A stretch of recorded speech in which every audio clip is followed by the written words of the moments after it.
Ngayong araw nga ay magluluto tayo ng inabraw na bunga ng singkamas. Yes mga idol, ang singkamas po na laman na yan, maliban sa laman ay napakasarap pong dingdingin or abrawin yung itong bunga niya. Ayan, kitang kita nyo naman, para siyang patani mga idol. Pero originally mabalahibo ito, no? Makati yung balahibo niya. At syempre, haluan natin siya ng kalabasa na nakintal, kakabsat, tapos nagimasid.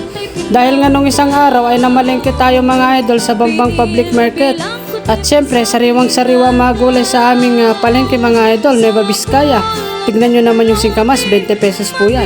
At mas masarap ang ating dinengdeng kung meron siyang piniritong bangus mga idol. Ayan, pagpasensya na nyo na yung ating kalan. Hindi pa tayo nakabili ng buhay probinsya na pangkalan.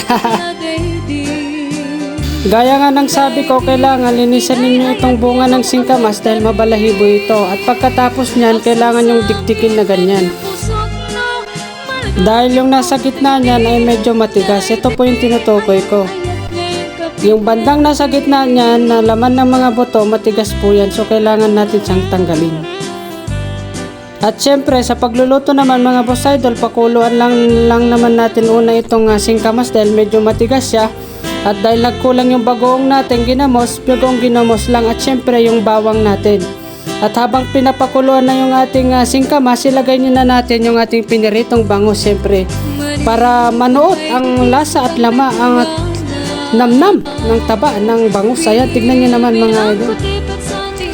Natatakam na nga ako habang binovoiceover ko itong dinengdeng natin mga boss idol. Ayan.